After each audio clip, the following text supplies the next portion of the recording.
Allez, salut tout le monde, aujourd'hui on oublie les cours de maths qui font mal à la tête. Pensez plutôt à la géométrie comme un immense jeu de piste, une sorte d'escape game avec des formes. Chaque figure est une énigme et chaque angle un indice. Notre mission, si on l'accepte, c'est d'apprendre à réfléchir comme un détective pour résoudre tous ces mystères. Alors, la question est simple. Ça vous dit de devenir un détective de la géométrie, parce que c'est exactement ce qu'on va faire ensemble. On va apprendre à repérer des indices, à suivre des pistes, bref, à résoudre des mystères qui se cachent dans les triangles et les cercles. C'est parti! Ok, première étape pour n'importe quel enquêteur, connaître ses outils.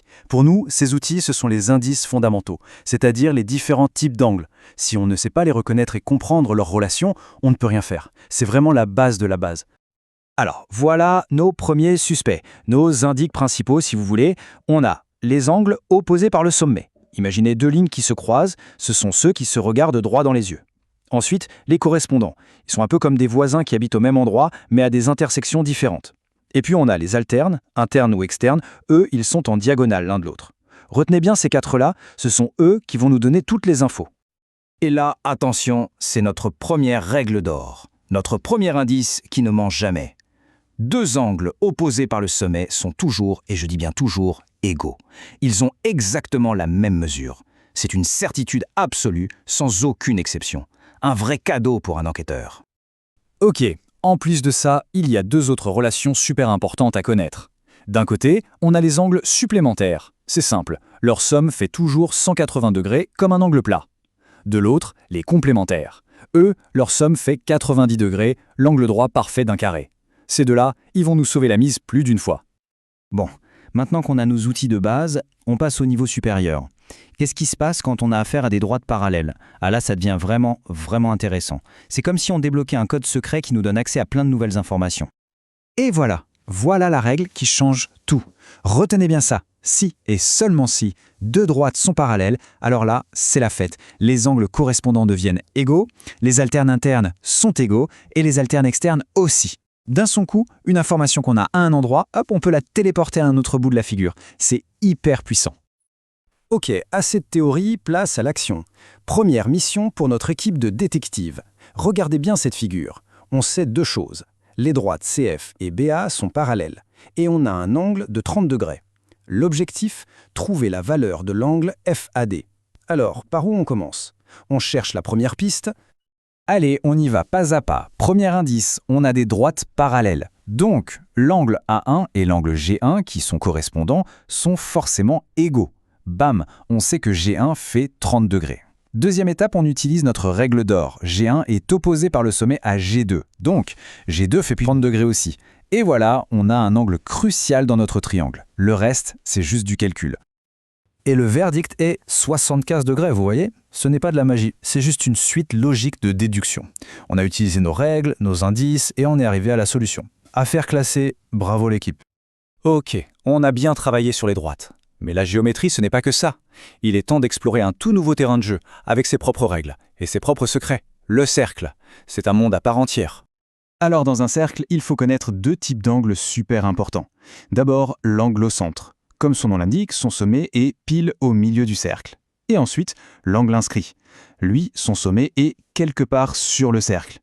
Ils n'ont pas l'air liés comme ça, mais en fait, ils ont une relation très spéciale. Et voilà leur secret de famille. C'est la règle numéro 1 du cercle, celle qu'il faut absolument connaître.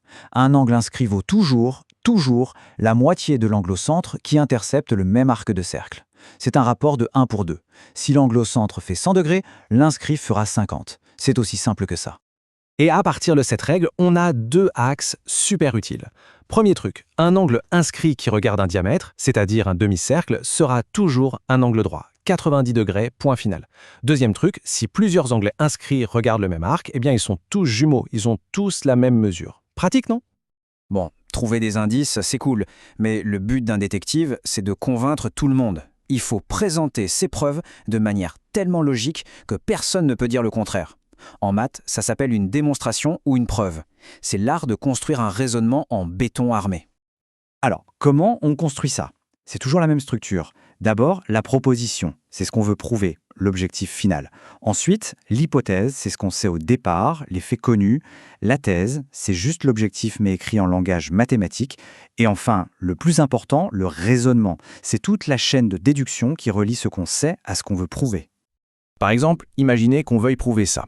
Ça, c'est notre proposition. Notre but du jeu, c'est de montrer que c'est toujours vrai pour n'importe quel triangle dans l'univers. On va devoir utiliser nos indices pour y arriver. Le raisonnement, c'est vraiment là que tout se joue. C'est le moment où on prend nos indices, nos règles, et on les enchaîne l'un après l'autre. Chaque étape doit être une conséquence logique de la précédente. C'est un peu comme construire un chemin de domino. On pousse le premier et à la fin, on arrive pile à la conclusion qu'on voulait. Allez, dernière énigme de la journée. Les formes à 4 côtés, qu'on appelle quadrilatères, eh bien certains peuvent s'inscrire parfaitement dans un cercle et d'autres non. La question, c'est comment on fait la différence. C'est notre dernier mystère à élucider. Alors, c'est quoi un quadrilatère inscriptible? C'est juste un mot compliqué pour dire une chose très simple. C'est un quadrilatère dont les 4 sommets, les 4 coins, touchent parfaitement le bord d'un même cercle. Mais attention, ça ne marche pas avec n'importe lequel. Et heureusement, il y a un test super facile pour savoir si ça marche. C'est ça qui est génial. On prend les angles qui sont opposés l'un à l'autre et on les additionne. Si le résultat est 180 degrés pile, alors bingo, le quadrilatère est inscriptible. Si ce n'est pas 180, même à 1 degré près, alors c'est non, ça ne marchera jamais. Attendez, des angles dont la somme fait 180 degrés, ça ne vous dit rien? Mais oui, ce sont des angles supplémentaires. C'est exactement ce qu'on a vu au tout début. Vous voyez, en géométrie, tout est lié. Les indices qu'on apprend au début nous servent jusqu'à la fin. La boucle est bouclée. Et voilà, on a résolu nos énigmes pour aujourd'hui. Mais en fait, on a surtout rempli notre boîte à outils de détective. On a appris les règles et les astuces. Alors la vraie question maintenant, c'est quels autres mystères géométriques est-ce qu'on pourrait résoudre avec tout ça? Le terrain de jeu est immense, et maintenant, les clés, c'est à nous de jouer.